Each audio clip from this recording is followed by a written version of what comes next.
And we just blew their minds. I said, these tiles, see these tiles? I put them there. That's funny. In God knows how many years ago. What? It was 1998, 40 years ago. They sat there in awe, and the stories that came out, Alan just had one hell of a night. And he said, I never come up here, ever, ever, ever. Because I guess the history. And it was sort of all over. But he stayed in the bottom village. And I often used to wonder what he did with his life, all, day in, day out. Yeah, I was told that absolutely for 10 years where he lived down there, no visitors, nobody came by. No, and interesting. No, that's right. And he was so pleased to see a familiar face and talk story. It was great. And he seemed so young. So when he eventually passed, it just blew me away. I was going to come in from Palm Springs, but I had made other arrangements. But it was so sudden, and then I thought, man, I look back in that picture of my daughter and him. We were down at the Fromagerie, and he wasn't ill. He wasn't anything. But he used to walk down to the center of the village, have his coffee, sit there for a few hours, read the paper, and talk story with the villagers. And that's how it was. And Nicky fell into this routine. Here was a 28-year-old. Actually, wasn't 28. Yeah, she was maybe more like 24, 25. Fell into this routine, and it was just too cute to watch. Then she'd come up and do a job at the bag, and that was it. That was the last year it was open. Wow. What was he like? When was... Alan used to be a very highly strung guy. But in those years, he was cool. There was no bitterness about about what had ever happened towards his time in the bag. It was just the way it was. Sort of sad because I think he would have liked to have kept it going until the end. But I don't think he even traveled that much. He used to come to Dallas on occasion, maybe once a year or twice a year, because he used to email me and let me know that he was going to Dallas. Was I in the area? But other than that, he just stayed put. But I never really knew what he did with himself. As far as I could tell, not really much. He had his computer and this and that, and he was really into his computer stuff. And before I was, and he said, "No, Hilt, you got to do it this way. Hilly, you got to do it that way." And I thought, God, he's really into the computer, and I'm not. Obviously, it didn't take long because you can't sort of sit around and not, because everybody just passes you by. But he was content with what he was doing. That was the main thing. You think he was content? Oh, absolutely. Absolutely. Obviously, things in his family life hadn't worked out quite the way he'd wanted, but he had his kids around him. Carol was down in the valley, and he wanted to stay in Lausanne. That was his thing. And for a Canadian, I can't remember the last time he ever went back to Canada, if he ever did. But no, Lausanne was his home, and he was going to stick right here. So, yeah. I would have thought he had another good 20, 25 years on it. So for him to go the way he went, I think, it was quiet and there was no pain involved, I don't think. So, but I think loneliness, he was lonely. Because he was tucked away down in that little road down there, and it was out of the mainstream of Lausanne. So when people passed through Lausanne, they didn't really know where to go to find Alan. And they didn't really know how to get hold of him. So, it was too bad that we'd like to have seen more of him in the waning years. But that was the way it was. Alan was also a very private person. The people that came to the Vagabond, when they started in the 60s, 61, when I arrived at the Vag, you know, a little kid of 21. I just spent a year in the Merchant Navy and I hated the sea. I found out I hated the sea. Anyway, Alan was obviously a young guy too. We used to think of him as our sort of our a father image. But he was, like I said, a highly strung guy. And the vagabonders, the people that arrived in this village from all over, I mean, he was in his element because he was meeting young kids that wanted to go and do things in Europe. But they had chosen to come to the Vagabond and make it their home. And it was sort of an honor for him and Carol, I think. And he loved that because they came from all walks of life, and they brought Alan out of his shell, and Carol out of hers, but more Alan, because Alan was more introverted, more highly strung, and on occasion he would lose it a little too fast until he realized, I think, you know, we were all there for the long term, and these people were coming back. The Vagabond wasn't just an overnight deal. People were going to be coming back, and as the years went on, of course, he realized he was right, and made fantastic friends and long-term friends, and he knew he was in with a good bunch. So when things changed, I wasn't around, but I was around till I left the Vagabond in 1967 and went to North America. I come from South Africa, and I'd never been to North America, so I figured maybe I should spread my wings a little, and left Lausanne. But Vagabond was always in my blood, and my pals from the Vagabond, we always talked about, God, we got to go and do it again, maybe make our own, but it could never be the same, because there's only one, and that was Club Vagabond. And no matter where I went, I joined the airline in 1969, flew around the world for 35 years. Wherever I went, it's incredible that I bumped into people from the Vagabond. They said, "She's you at the Vagabond?" I said, "Yeah." And of course, you'd talk story for a while, but you always met people wherever you went, and it was like a big fraternity. You always had the Vagabond in common. It didn't matter what year that you were there. You always had the same places, like the Bound News, the village people played a super big part in our lives. When I first came in 1961, and through the early years of the Vagabond, the village people were a little circumspect of all these foreigners coming in to Lausanne. Who were they? They came from South Africa, Australia, New Zealand, Canada, the U.S., all parts of Europe. But who were they and why did they come here? And I think the villagers were taken aback because they were foreigners invading their private little space up in the Alps. But once they began to know the shenanigans, and it was all without malice. I mean, we were just young people getting into trouble. Growing up is what it was. And like I think I mentioned to you before, this was my growing up part.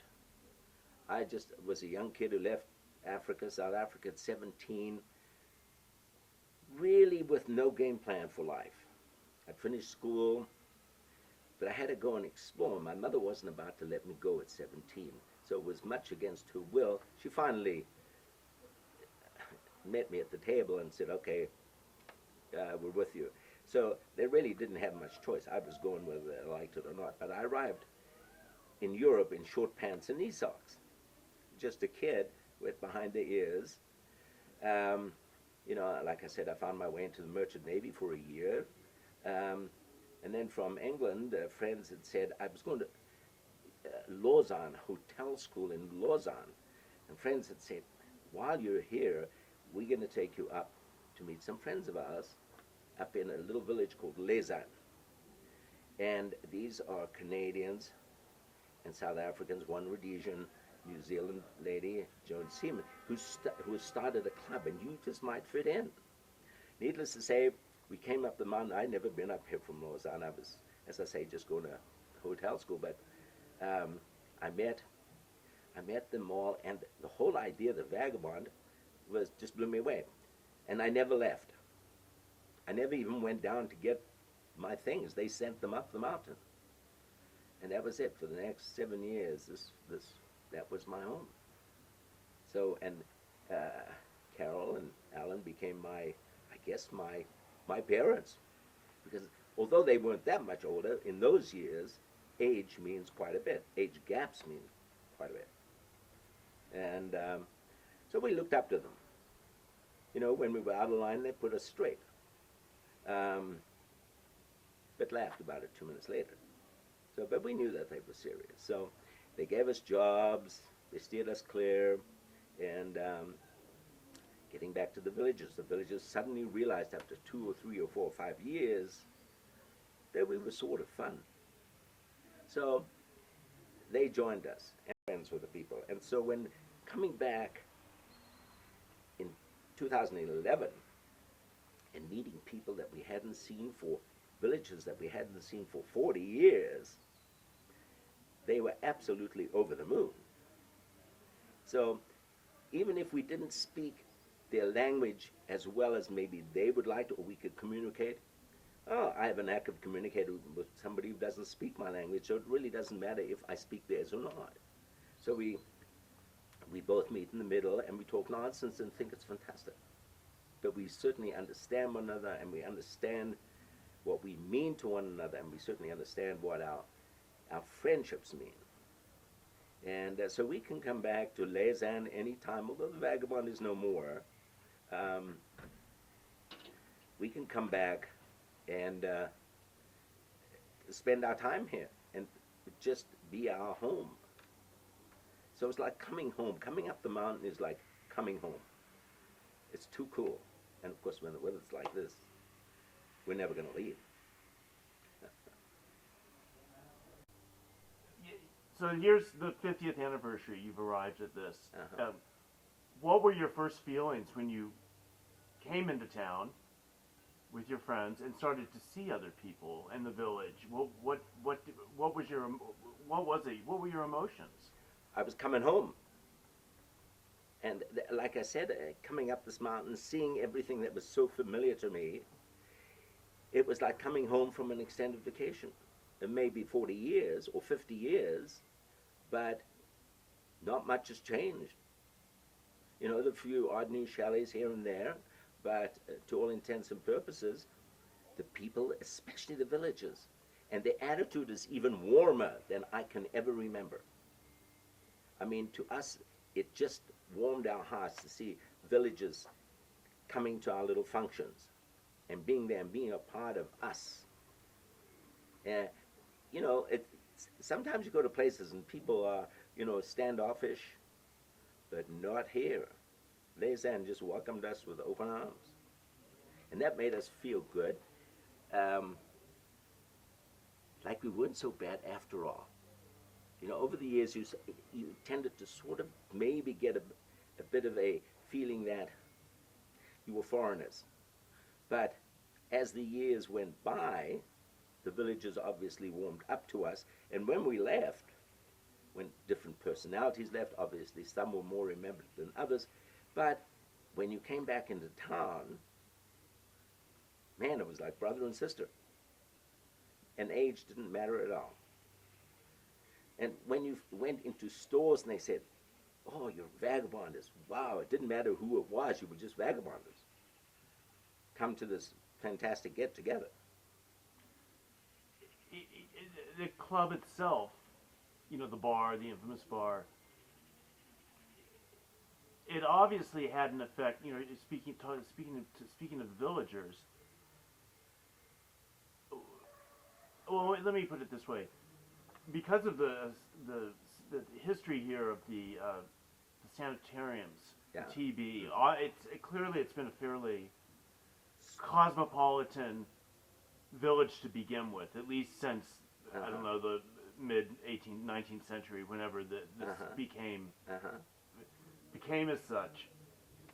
So I'm assuming that I'm guessing that history plays a role into that a place like the Vagabond could exist. It's almost as though, in my mind, it had to exist in a town like this because of its history.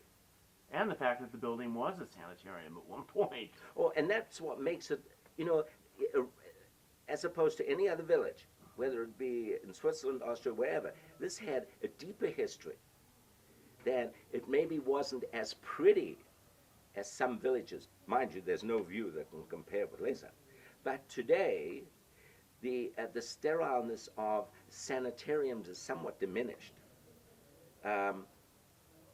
In the 60s, it was still quite blatantly there because they had just been opened after a long closure, because they have to be in quarantine for so long, for 15 years under Swiss law, I understand. So it hadn't been open, Fede, where the Vagabond is, hadn't been open that long. So, and we were just kids in awe, playing in the snow, doing things kids do. And we were kids in essence. 21, 22, and in my case, even younger. Mm-hmm. So, yeah. So we just took to this place like a duck to water, where we felt that free, we could come and go, but we still had a little guidance, parameters that we had to meet, that Carol and Alan had sort of set down, and through the years, that's what guided us. That's why I say they sort of took on the role of parents. How how did those 6 or 7 years, 8 years that you were here? It's very, you're all here. You're the deepest and deepest of friends, obviously. Obviously you and Ducky can read each other's minds even. This is a real obvious question, but how did it affect your later life? How did it mold you as to who you are now? This guy Hilly, did it form your life to a certain degree? Absolutely, not to a certain degree, fully. I became independent. I knew how to make my way through life. It made clear to me the difference between good and evil, the good things in life and the bad things in life. I knew the things I didn't want to do. I knew the things I wanted to do. I knew the things that didn't hurt anybody, but still gave me joy in doing, that were sort of maybe towing the line a little bit. Fun, there were no, in those years, there were no drugs. We just were clean kids. The only thing that we got into was the booze a little bit at times, but we knew how to pull out. And in later life, it gave us the strength to know, because we were already formed at this point, we were forming our personalities. And I think we gave each one a little bit of one another in how we were going to make our way through life, through the minefield of life, and come out on the other end as success. And by success, I mean healthy, happy, and have a great retirement. All of us, most of us, I should say, are retired and live great lives. We're not wealthy tycoons, but wealth to us never mattered. It was just enough to get us through life. So that was our wealth, actually. Knowing that we were healthy, and we had our friends, they were in good health, and that guided us through life. And so each one of us formed their own through those years. Each one of us had the confidence, unconsciously, to form their own personalities. So we all had a little slot to fill in, I sort of guess. One person was quiet, some person was a little more gregarious, and so on. And that was the way it was. So we come together and we all sort of fit in our little slots, we're doing our things, and we haven't changed.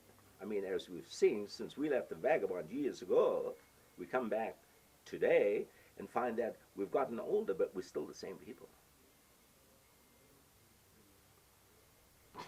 Good feeling about this. I had been told about you, and that by Mike, actually. It was like, you got to get him in front of the camera. Ron Severn, you mean? Yeah. Oh, so Can you tell me about him? Say again? Can you tell me a little bit about him? Michael is we've been through a lot of things together. And here's Party Mike. But no matter where you are, I mean, he's got a heart of gold. He opens up his life to you. Whatever is his is yours. Doesn't matter how long he's seen you. Flying for an airline, I used to visit him. I was based in Hawaii, and I used to fly to Australia and New Zealand every weekend. So I used to come and bug Mike every weekend. And it became quite a thing. But Mike and I, from the start, got on well. Although I can understand Mike is a little tough to get to know because business is business with Mike, whether he's the barman or whether he's having a fun time. And he takes his fun times very seriously.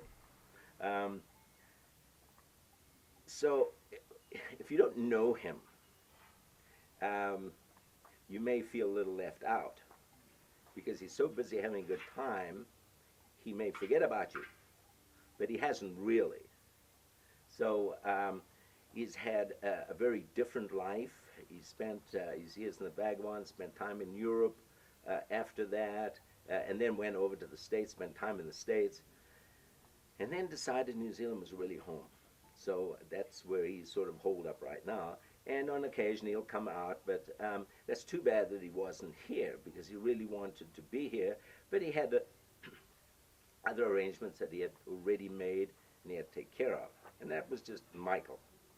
But as far as he was the arranger, and of course everything was always on, whether it was having beer available or wine, enough food, and it was a party. But he's a big boy, Michael. And on occasions he's got himself into a little hot water.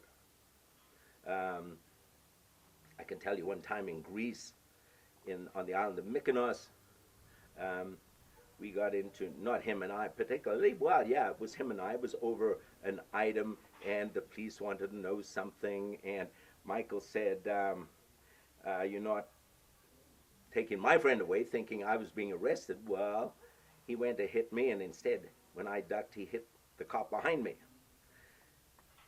So the Greek police weren't impressed, and they decided Mike had to exit Mykonos at least. He could go elsewhere in Greece, but anyway, so he will, without knowing all the facts, he can get a little hot-headed about things.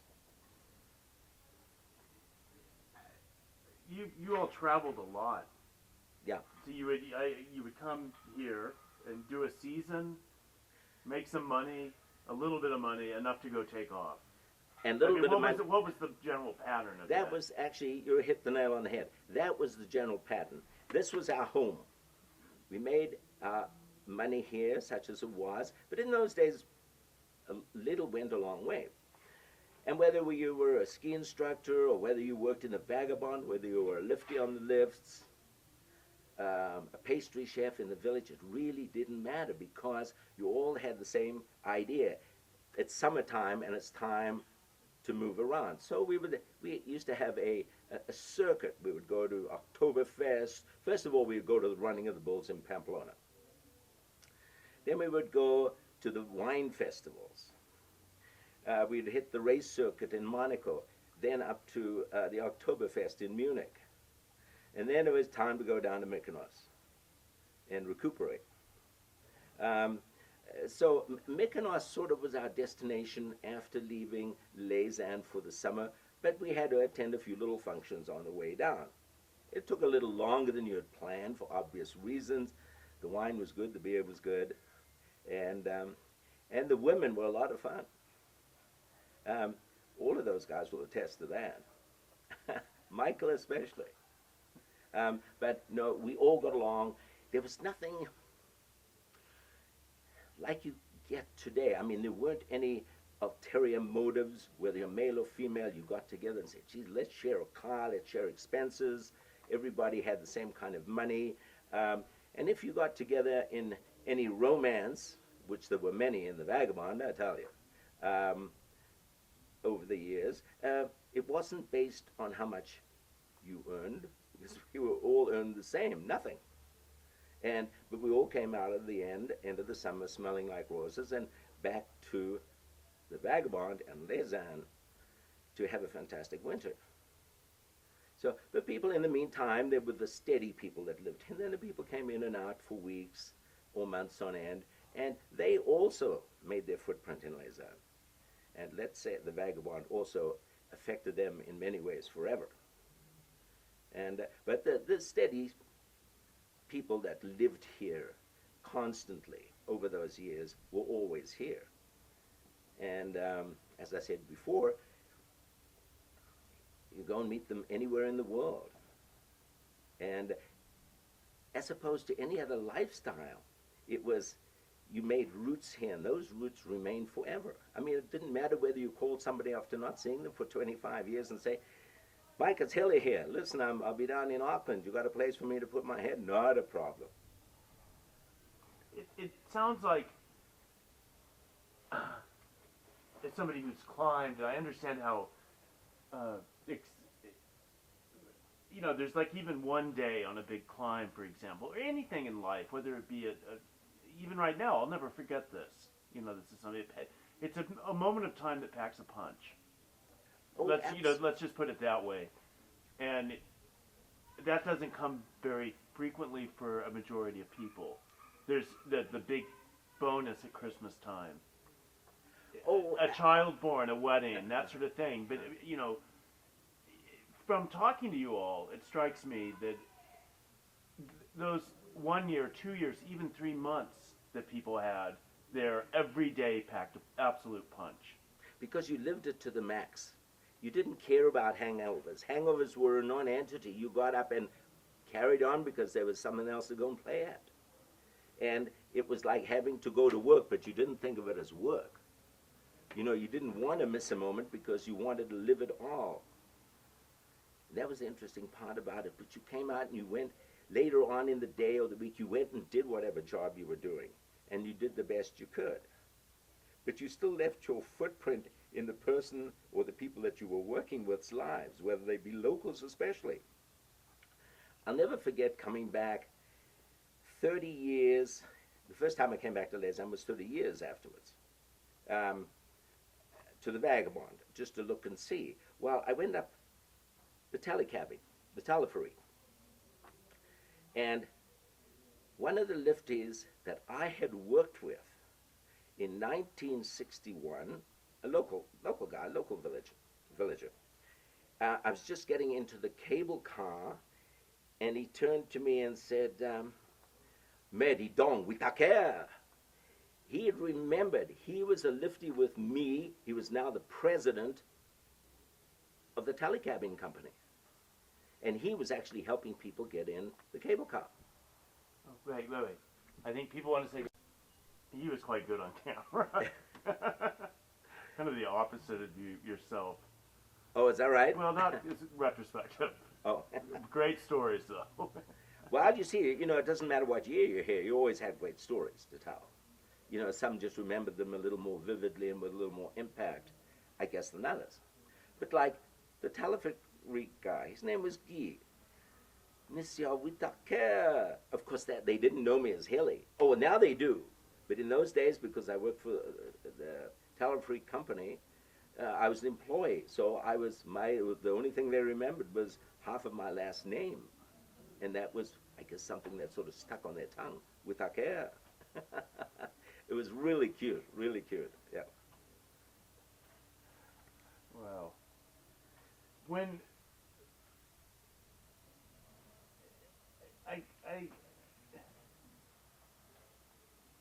we've covered this. I think you've already answered so many questions that I've had. I mean, you're just right on it. I mean, you have this experience. You've articulated as well as anybody. I could never ask for any better. But just how do you suppose? And you've said this, but I want to make it a little more specific. How is it that these friendships that you've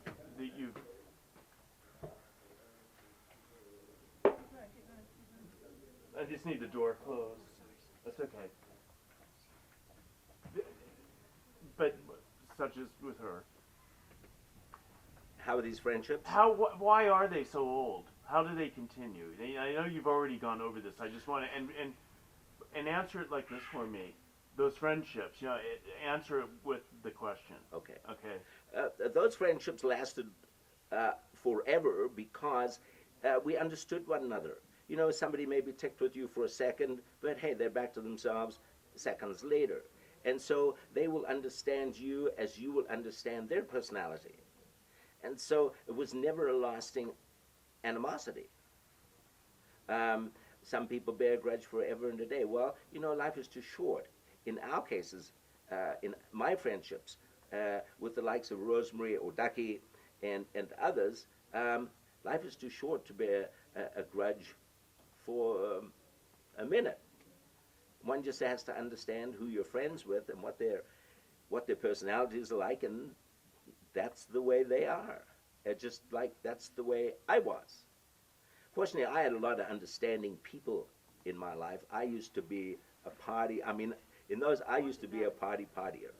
Never say die. I wouldn't sleep unless there was, if the party was still going on, there was no sleep to be had. I could sleep when I was dead, I used to tell myself. But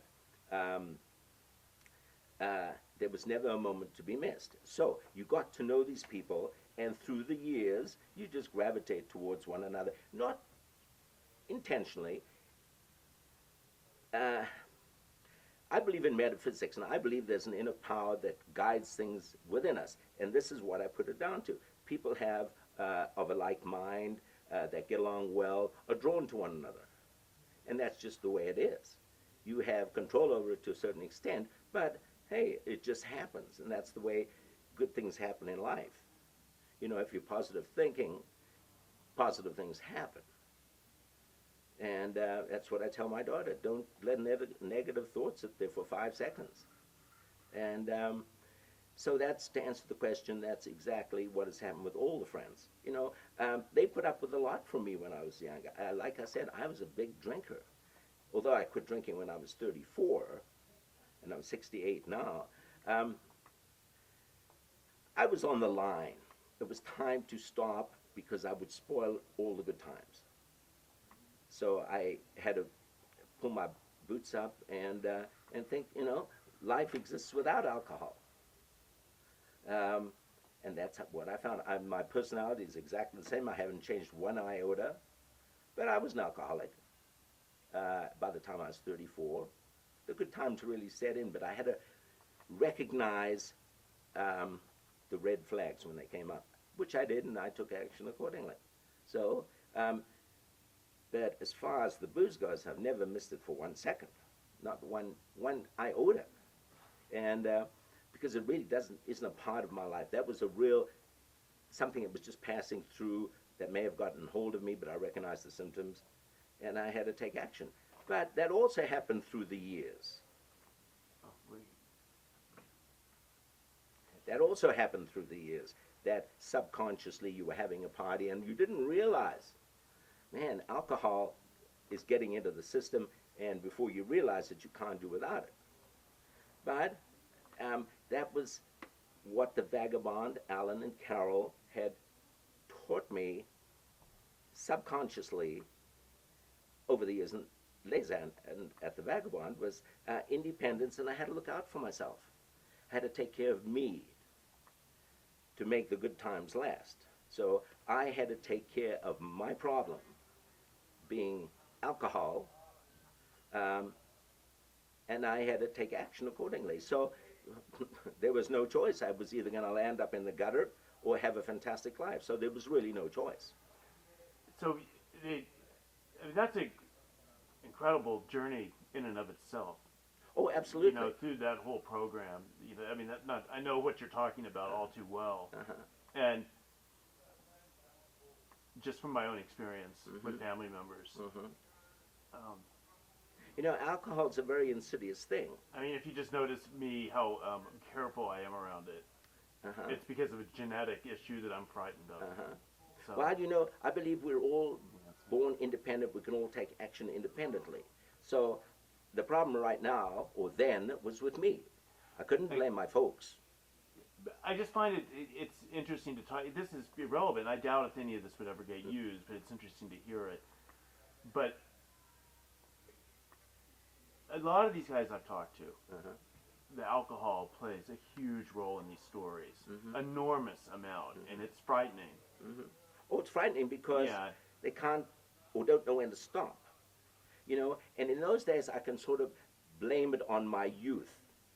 I never had an adverse bone in my body, I don't think. And I'm only 5'7". There's no way I'm going to be getting into or being a belligerent drunk. But that wasn't even a part of it. I had such a good time in those years. But there came a time to stop. You know, when I figured I couldn't tie my own shoelaces, it was time to stop. Yeah, party time's over. Well, as far as the booze was concerned. Right. But now I had to relive, no kidding, I had to learn to ski again without booze. Because ever I went up the mountain, I had my little flask. I'll never forget the first day I went up the mountain with no booze. I'd been dry for maybe 6 months, and I thought, Jesus, how's this going to work? Well, never gave it a thought. You know, it never entered my mind again, but I thought, this is interesting. On the mountain with no flask. And that was it. You know, I never looked back. It wasn't even a matter of looking back. It just, in my life, never existed anymore. And that was the way it was. But I had to take care of that problem. I couldn't ask my mother or my father or my friends to take care of that problem. How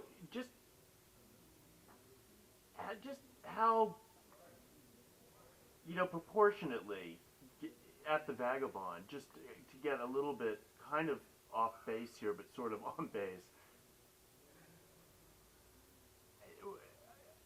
People really were glued to that bar. There was a lot. Oh yeah, that was the attraction. The women in the bar. But I'll go as far as saying the bar was the attraction because it attracted the women as well. So they were a twosome. So the guys, and that's how the villagers came up, because they knew there was always a good time. And it didn't matter really in the end whether it was the women or too much booze. There was friendship, and that was where the friendships were found. So the people who really overextended in the booze department sort of filtered away anyway. You know, and later on, for those that maybe one or two that didn't really realize that, you know, it's great to have a fun time, but being blitzed totally out of your mind every night, although it took me a little while to realize, but you know, nothing was lost in the meantime.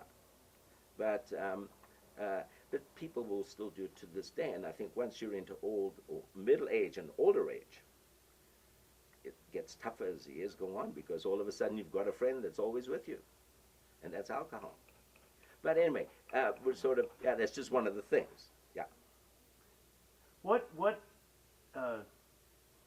get a little bit back to traveling, and then we can. I only have a little bit of. You've gone on. This is great. You've given me more than I could ever ask for.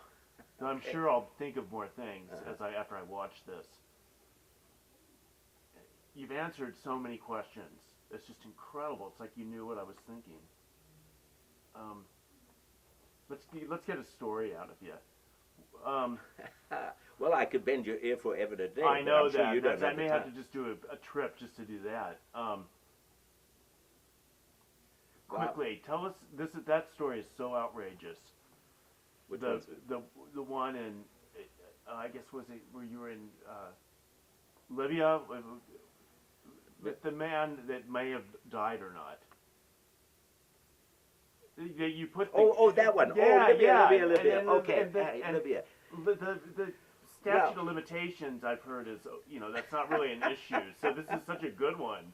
Well, a bunch of us vagabonders, to cut a long story short. Oh, no. Make it long. Okay. Or medium length. Okay, we were, the Mykonos group picked up from Mykonos towards the end of the Mykonos session.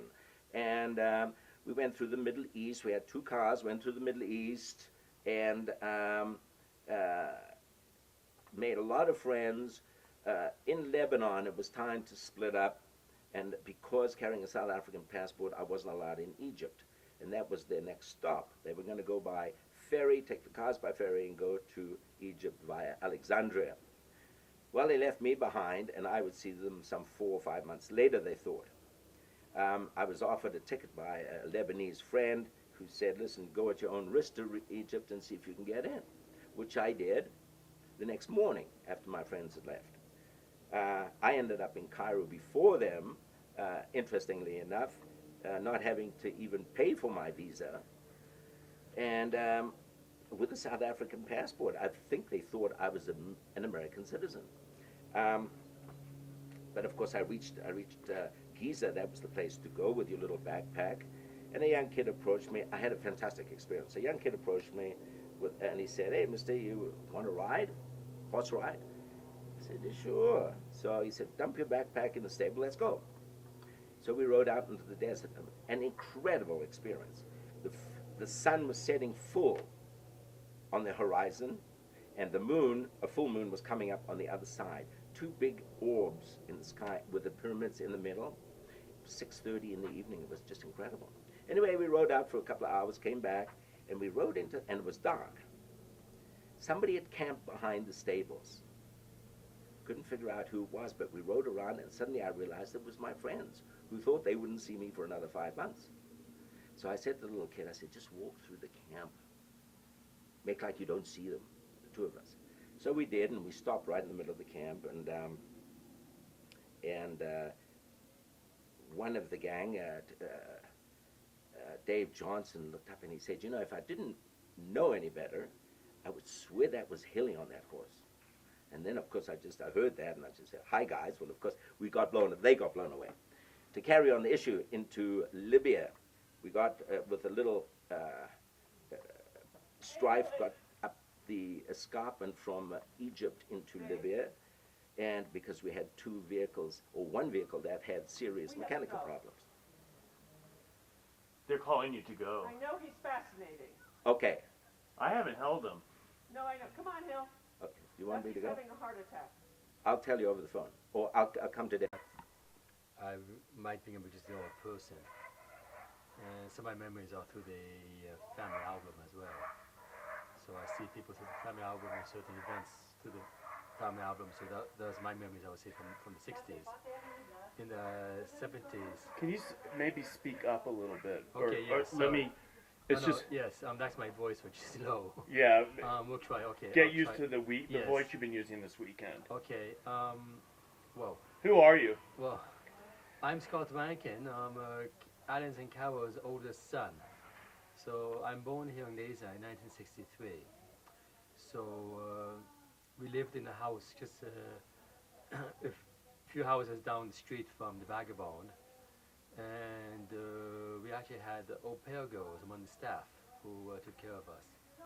So I have memories of them, and along this reunion there were actually 4 of them showed up, so that was quite fun.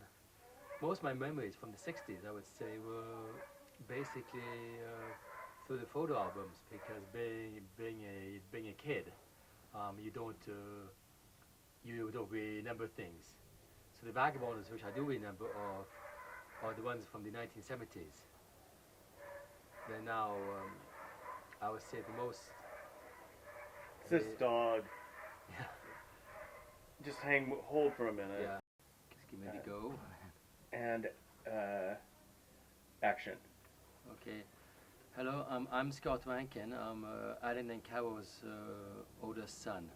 I'm born in 1963 and actually lived my childhood up to 1978 in a house just down the road from the Vagabond.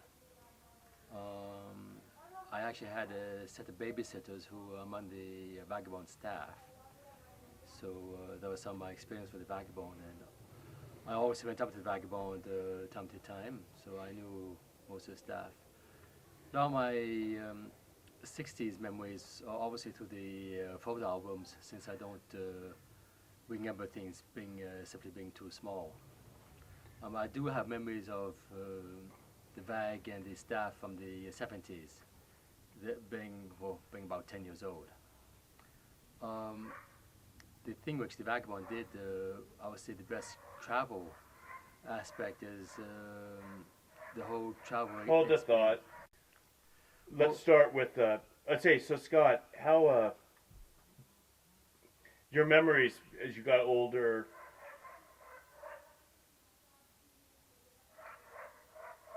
Should I just wait for this to get? Should I just go? 3, what? Okay, wait. It's daunting. Don't worry.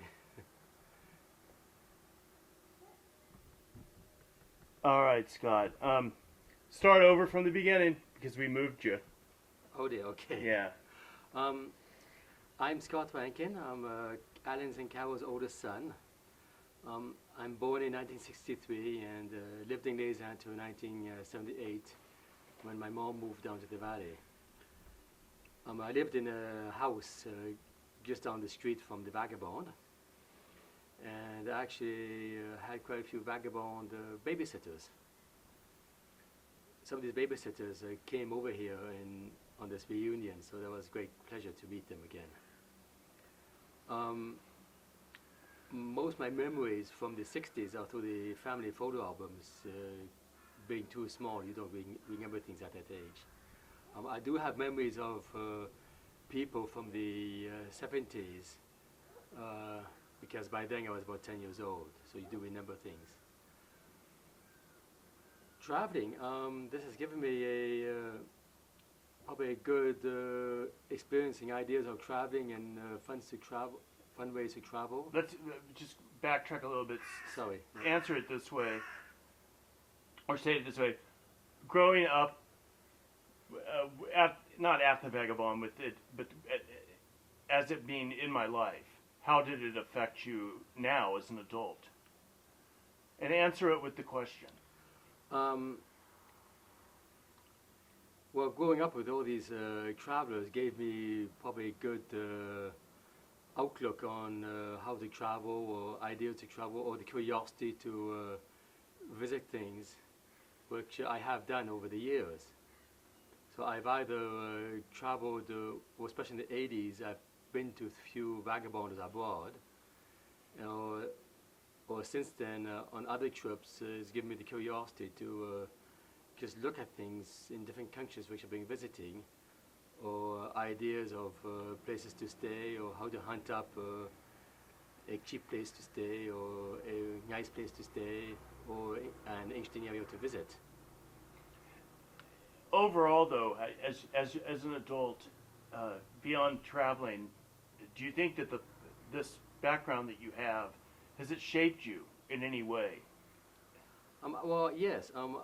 I would say it shaped me probably in the sense that I'm probably open-minded to start out with, and there's a certain amount of tolerance on what goes on in this world nowadays, and so that I accept a certain amount of things, and also in a sense, life goes on, and not to take it on my heart or anything, just keep on going and have a positive outlook on things, and which usually works out. Did I answer the question? Yeah, you did. That was good. Okay. So over the course of this reunion, and and you were talking about memories, many of them being in the photo albums, and then you run into these people now. Give me some context to that. Well, in the preparation of the reunion, I did gather a certain amount of material with some photographs from my parents' albums, or even some brochures or flyers and so forth. And there's also some pictures in the family albums which we've looked over year after year, especially when I was younger. So some people I do remember well through these photo albums. So of course now, with this reunion, of course, a lot of them showed up. So that was quite interesting, like au pair goes, like there's a picture of Penny with her pink sweater holding Kevin in the street. So I remember her real well in this photo. Here she was, and she hasn't really changed that much. Or Ducky, who I had seen several times before, because I did stay at her in Vancouver. So I have memories of her from those travels. Plus, again, there's pictures of me with her when I was a kid. Typically, there's a picture of her holding me in the swimming pool when I'm 2 years old. And Hilly is the same thing. My mom has talked to me about him, and again, there's a picture of him with me, 2 years old, in one of the albums. So it's sort of fun to actually see these guys again, and I suppose it must be for them. It must be fun too to see me as a grown up, because they all knew me when I was a little kid. So that must be a fun experience too. So it's obviously the experience has gone both ways. Oh, that's fun.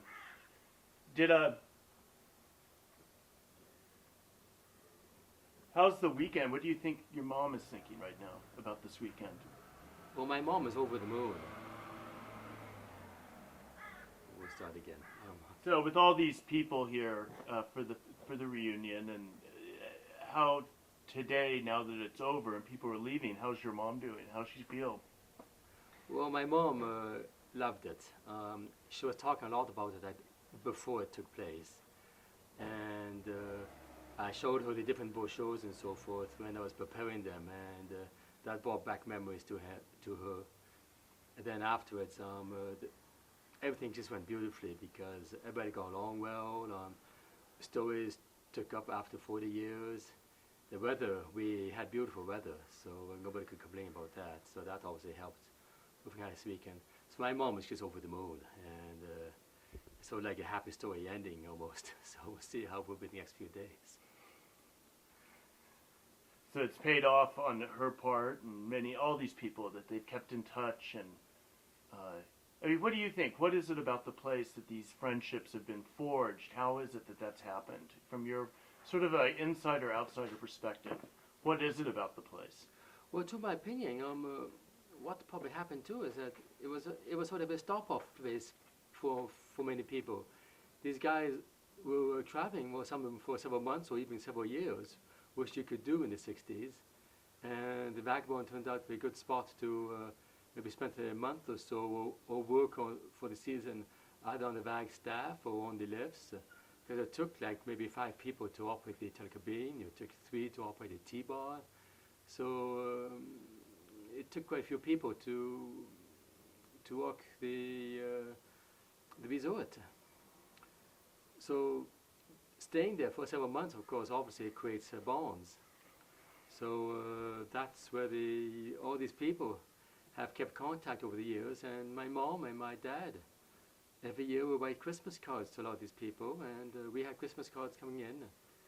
Every year we always get about 50 Christmas cards. So that was sort of the pre-internet era. Of course, nowadays, one has emails which go back and forth, so that does a lot as well. And then just gathering everybody on the reunion, and especially that so many showed up from so far, I find that amazing. So just being great, seeing everybody. Not like if I knew them that much when I was small, but it was just a super experience. That's good.